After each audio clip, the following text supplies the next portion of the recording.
we were hoping maybe you could describe to us what the road to Strathcona Park looks like and like what somebody's first impression might be of the building.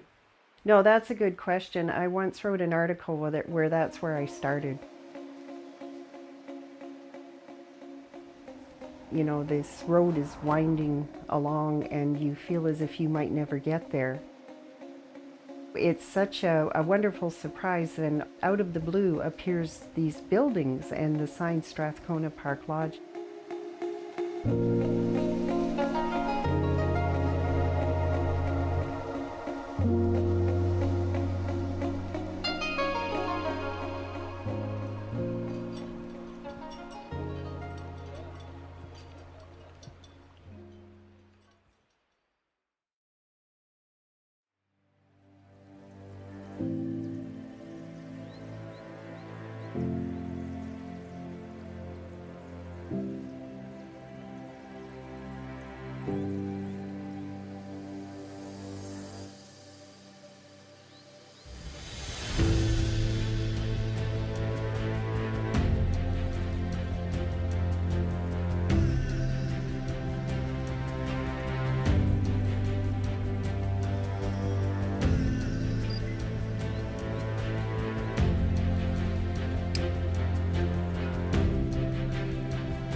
What is my name and what do I do? My name is Jamie Boulding. What I do is run Strathcona Park Lodge. It's a family business which has been around since 1959, so just before I was born.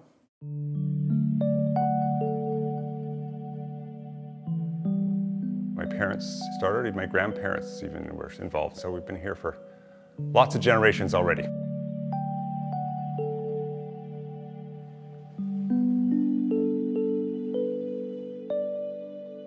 My first time there was in 1981, and it was, people in Campbell River thought of it as a hippie town, and it was in a lot of ways. My mother was a home ec teacher, and my father took a bunch of phys ed and recreation courses. So he had this idea he'd love to have a summer camp, and my mom thought maybe we should actually have a resort. Myrna's father, Wallace Bakey, had acquired a piece of property on the east side of Upper Campbell Lake. The Power Commission had to log all of that valley there before they could put in Strathcona Dam. The Bakey brothers' property, it was all going to be underwater, so the Power Commission gave him quite a few acres. He said to Myrna and Jim, "I have this property here, you should just use it for your camp." There was a beautiful lodge on the west side of the lake he knew of. They put some logs under the lodge so that as the water rose up during the flooding period, it would just drift along, and it took about a year, but it finally made its way over.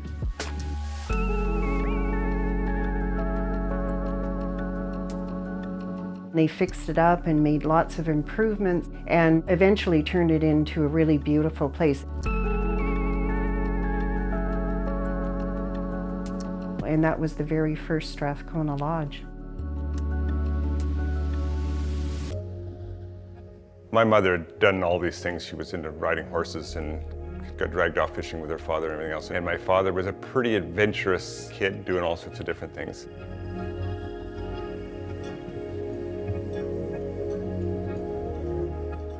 Because Jim was kind of fixated on this idea of having a boys' camp, they were trying to promote that, but it wasn't working very well because it wasn't really a popular idea on Vancouver Island.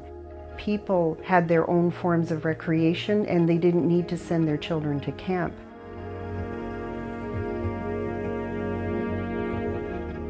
People would drive by and this beautiful lodge was sitting there and they would pull in and say, "Can we stay here?" So Myrna said, well, they tumbled into tourism quite by accident.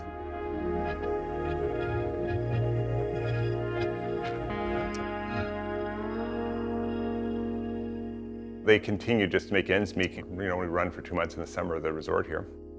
It wasn't until getting into the 70s there was more people wanting to be here and more people getting away from it all. I mean, there's a backpacking culture starting to arrive from the US. These new sports, this new outdoor sports thing was just sort of developing. My father was a bit of a philosopher, but he had many mentors. Probably his biggest one was Roderick Higg-Brown.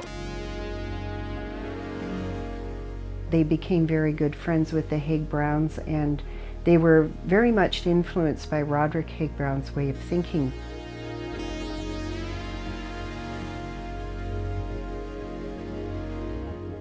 They began to think about sustainability and how you could operate an outdoor education center and teach people that we are all stewards of the land.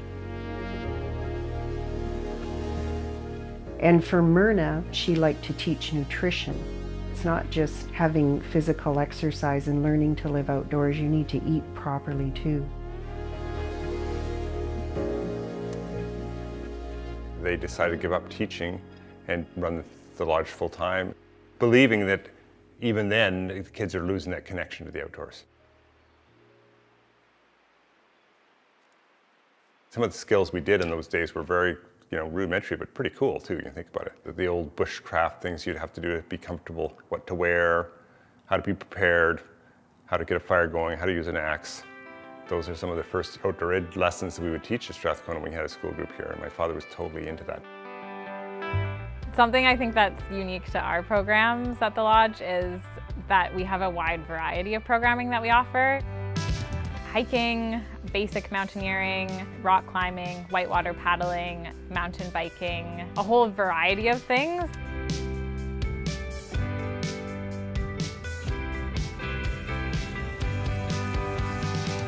The core values that the Boulding family put together are really genuinely lived out on a day-to-day basis. We teach those to our students in our programs, and I think those core values are what students will transfer into their life on a daily basis.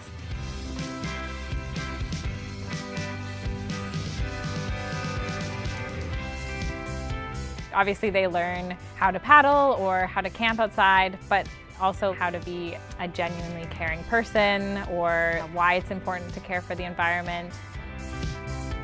Those transference pieces, the community tries to live out on a daily basis.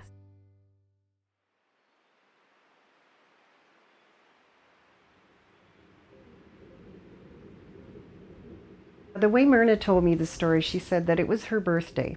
So Jim felt that they should go into town and he was going to buy her flowers and make a big deal out of her birthday, but it was while they were in town that the lodge started on fire.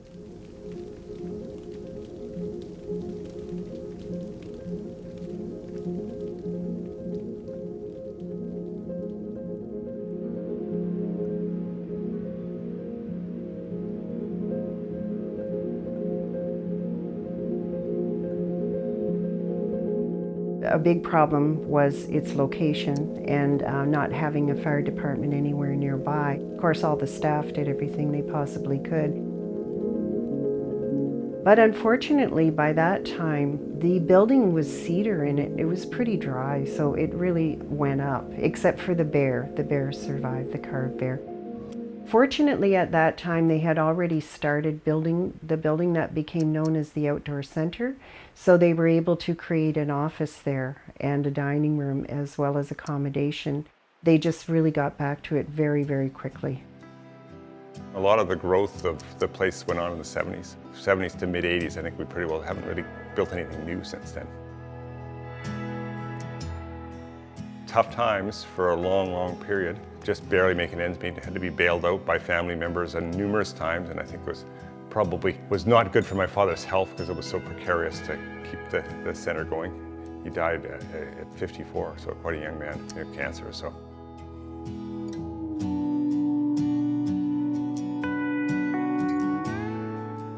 Too much worrying, whether you'd actually put all this passion and investment in something, and whether it would survive.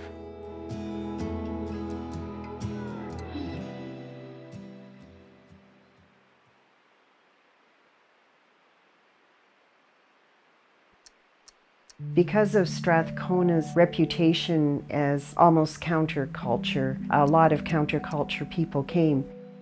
That wasn't at all the way Myrna wanted to present the place, but that was how it happened.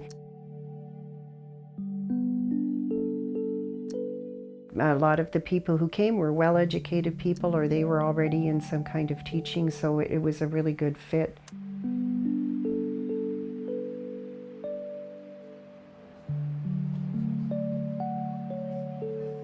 People were pretty passionate. So if we're talking about the late 60s and early 70s, when we really went all in to be year-round, you know, we weren't a commune because my parents were committed educators. They didn't want any, you know, people lazing about. They believed in hard work and stewardship and making a difference. And there was a lot of passionate people around, and a lot of people just didn't get paid. They just wanted to live in the community.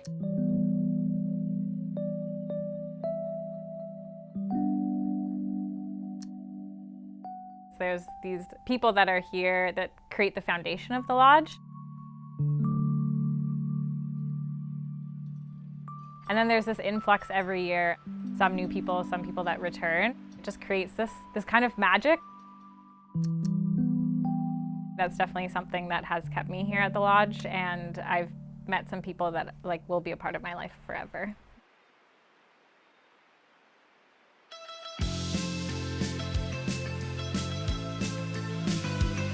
It's pretty amazing being able to live so close to the park.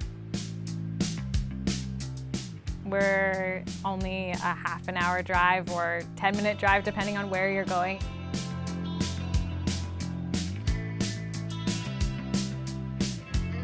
The access gives more opportunity to be able to try, or even kind of on a whim, if you have that weather window, or I just have the stoke to get out that day.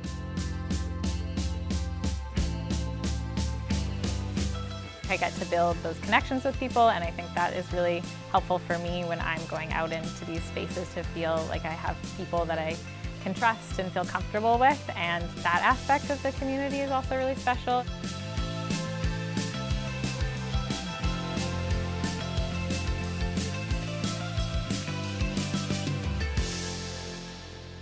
Having people to kind of mentor you or teach you things, kind of push you out of your comfort zones a little bit. Ultimately, then you can give that back to other people too.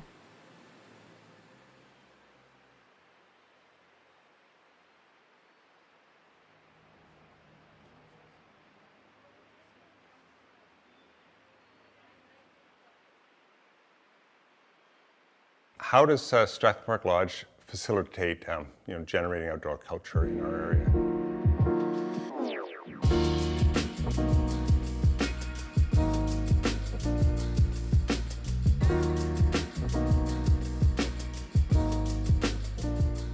We obviously have lots of ex-employees that do all sorts of writing and have their own companies and everything else. And in big picture, they're all part of the team doing the job of getting people out there.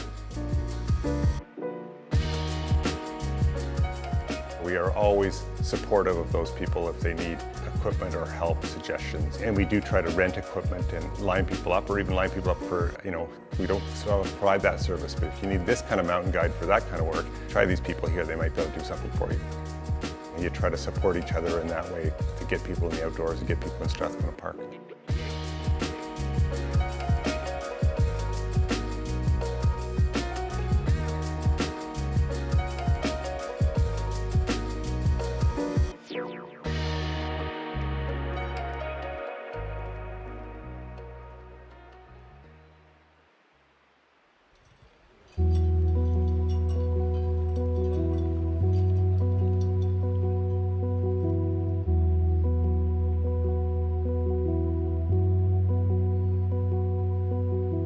We take pride in the whole concept of stewardship of your local area, because I think where there's success, where there's people that live in the rural areas and they're stewards of the land, and they actually are living out there and they care what goes on and they hope for long-term sustainability.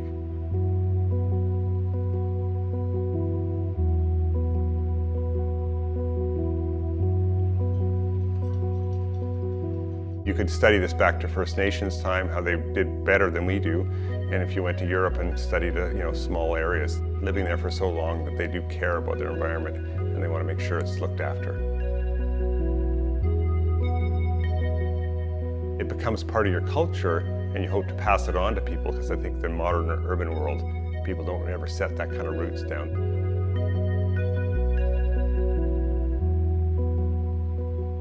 The biggest thing we can do is promote self-propelled recreation, not flying in or using roads, but actually having to paddle or walk. Then you can actually get to places no one else can get to, and you have more respect for it. But it's also a very healthy lifestyle, and it's easy to have no trace sort of philosophy when you're going to these areas.